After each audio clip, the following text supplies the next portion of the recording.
Who and what are you?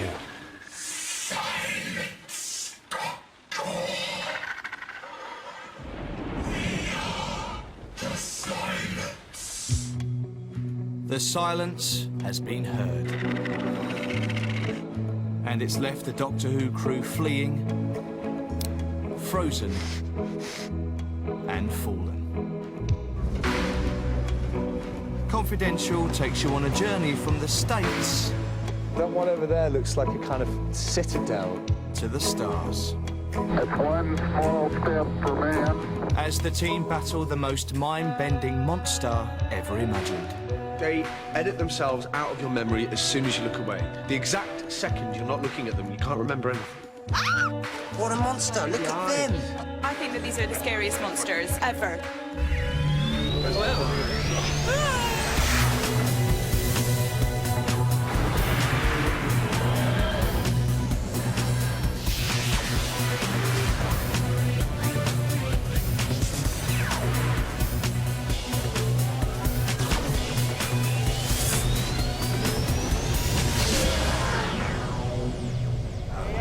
Welcome to the desert.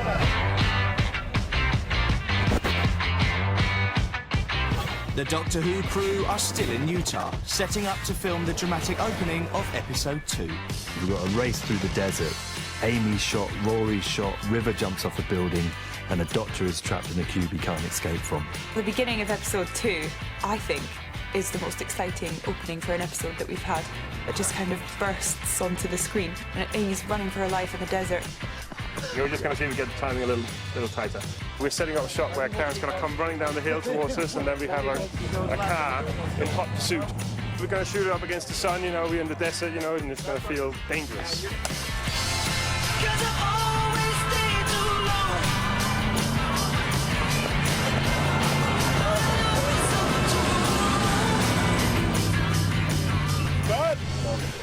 First shot of the day. I'm feeling pretty out of breath, as you can see. Yeah, it's basically just running for my life. It's the altitude, which is why I'm out of breath. So that's why it's not me being unfit at all. Them with me shout and pull up the socks. Cause we just broke the law and now we're running from cops. I got my lip boss fighting, now there's blood on my top. And I'm still out looking for a party, somewhere to stop. I got my peeps, them telling me they know where it's at. So I pull out 20 notes and jump straight into a cab. I'm on my way to where I'm going, thinking I need more chat. But that probably ain't the brightest idea I've ever had. Cause That was such a fun scene to shoot. It was all like, Miss Pond, Canton. Canton. Pond.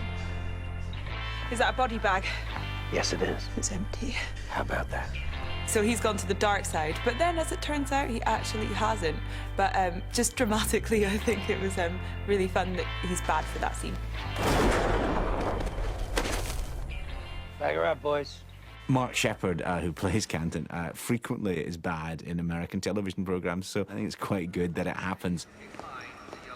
We found Amy Pond. She had strange markings on her arm. Do you know what they are? Why don't you ask her? I was very keen on the idea of the Doctor being locked up in Area 51.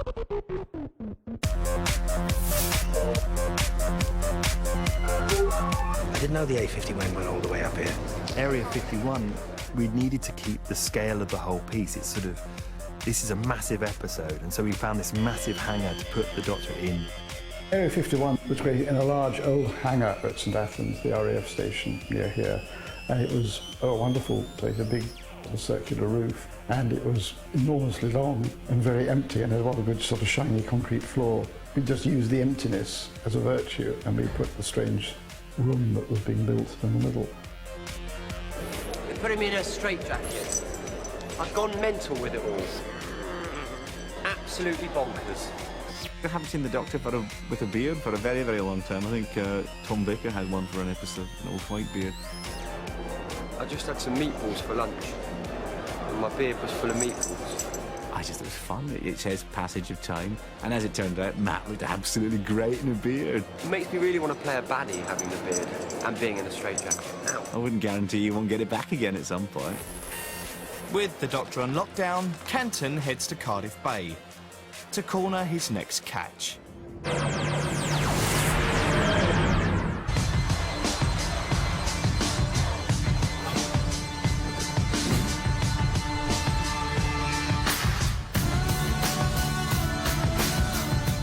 It's all go, isn't it? It's all exciting here in Cardiff. Really getting ready for stunts.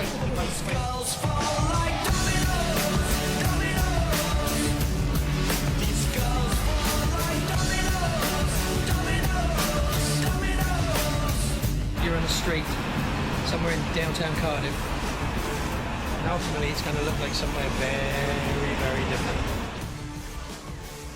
Episode 2 starts with River in some sort of strange office building, and she's being chased by the FBI. It's over.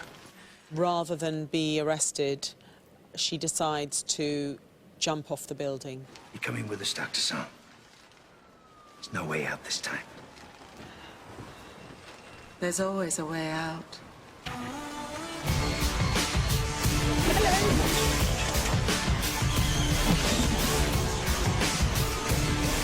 This is the final bit where you actually reveal that we're on top of a skyscraper in New York.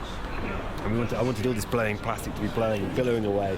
And then behind it you'll see this green screen, and we're going to replace the New York skyline. So outside of it you should see, you know, the Empire State Building and, you know, the Bay Beyond, and it should look amazing.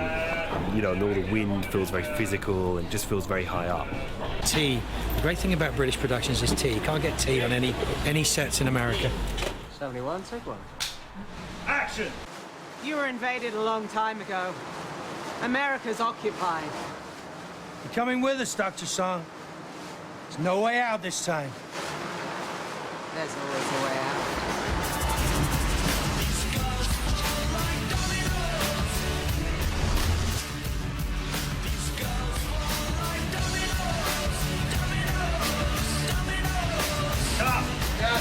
I fell onto just some matting, but the stunt girl actually fell off, and actually only needed to do it once, because she did it perfectly, thank goodness. This is by far the darkest Doctor Who episodes that I've done, and possibly have seen of the series. And I love the darker episodes like Blink and things like that. They're really sort of, there's always a chance to get into more dangerous territory. The child, she must be cared for. It's important. That's what they said. That's what who said? I think the main thing is making it intriguing. As long as you're interested in it and you feel like you're in an eerie space, but your interest is drawn into the story and you're pulled along constantly by what is happening, what is going to happen, what's going on. As long as you keep the interest in the story, then you can get through the darkness. Who and what are you? Silence.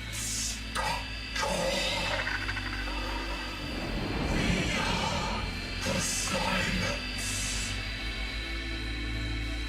And the darkness at the heart of this story is provided by the spine-chilling silence. In this moment, I am sinking. In this silence. In this moment, in this silence, I believe. I have seen. In this moment, you are silent. You are breathing. In this world.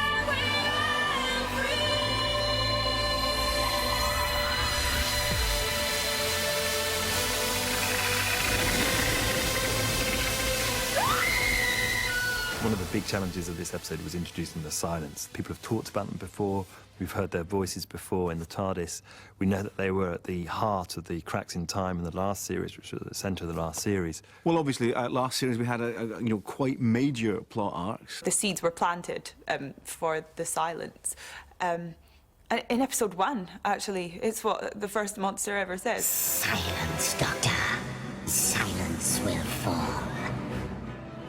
Knowing Stephen Moffat's writing, you know, there's always some sort of payoff, and I thought that this is going to be quite a big one. It seemed quite prominent. Silence? We ran from the silence. The silence? I just thought there was more to be mined from it. I thought it was more fun because I always feel it's quite good that a story should never, if it's a television story, it should never quite end. It should, you know, you're satisfied. You find out the explosion, you find out what was going to be in the Pandorica with the Doctor himself and all that. But there was still one thing for him, still a threat out there for him. It just pulls you into the next story. I think they're going to be one of the scariest enemies that Doctor Who's ever had. They edit themselves out of your memory as soon as you look away. The exact second you're not looking at them, you can't remember anything. I just think the idea of ones that can erase themselves from your memory so that as you turn to watch the television, you can't be sure there wasn't one actually standing behind you a second ago. I think that's special and different, I hope. I think it is. Nice. Whoa, they're amazing! They're amazing! Oh my god, they're hysterical. Ah, look at you! Whoa! One of my favourite monsters, definitely. Isn't that fantastic? Oh my god. Unbelievable. What's it like to breathe in, Marnix? Rubbish. I won't keep it. Wow, they're so brilliant. That is so absolutely. Oh man, great monster. What a monster. What a monster. Look at them. Whoa.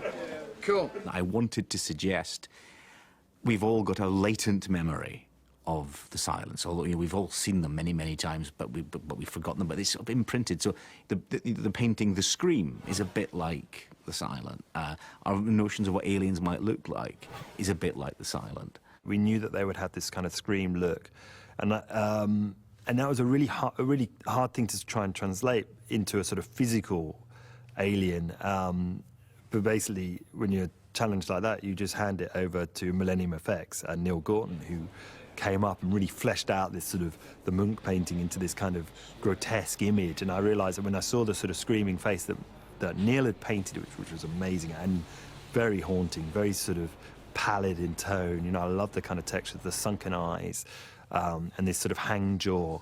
I knew that they immediately looked creepy and kind of repulsive in some way. Any Doctor Who monster that you're putting that kind of prosthetic on their heads effectively makes them blind. Fraction more there, fraction more. You have to bend down slightly. Go into this tube. They're pretty helpless, really. So they need two people guiding them around at any one time. There's a person who's dealing with the head prosthetic itself, making it move with the sort of the brain pumps that we've got in there. And there's sort of makeup and costume as well, helping them around the set. We also got a choreographer in as well, because we wanted them three guys to move at once, and they had to have a sort of scary way of moving, a kind of sinister look, so that they could just in the way that they stood there and moved their heads very slightly, that you would get a sort of eerie sense of intelligence and kind of that they would invoke a sense of fear just in the way they stood. That is hideous! Can you actually see anything? Look at your sinister walk. All right. Well, normally I'm taller than the monster, so I'm like, ah. But now I'm like, ah. So they're just more intimidating and just hideous looking. Oh, that is. I think this is the scariest monster. Whoa. Ah!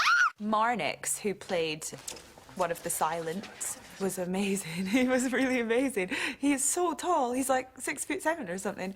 And yeah, he was fantastic. As soon as he got onto set, he was reading in the lines. He won't actually do the voice, but he was so into it. He was like, okay, you know, what do you need me to do? And then he was like, Amelia! Your mind is weak.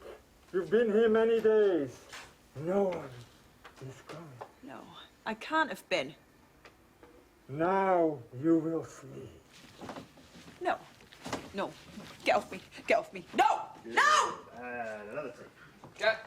He was just great with all the movement because he's a dancer anyway. We've got to get you doing the dance, all three of you together. Hey, check it out. Do a funky robot, go on.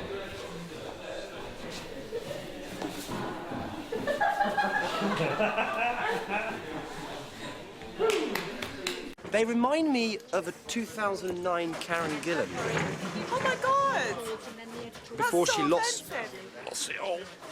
2009 Karen Gillan. My head is nowhere near that bulbous. It is quite sort of coney. All right, today. it's round. I'll give you that. Like the moon. Hello. Morning, how are you? Morning, Confidential. Today we have a very busy day because we've only got one day left on the schedule to shoot everything. And of course, we haven't finished all the scenes how we should along the way, so we've got a ton of stuff to pick up. It's going to be a very, very busy day, and hopefully we'll get it all.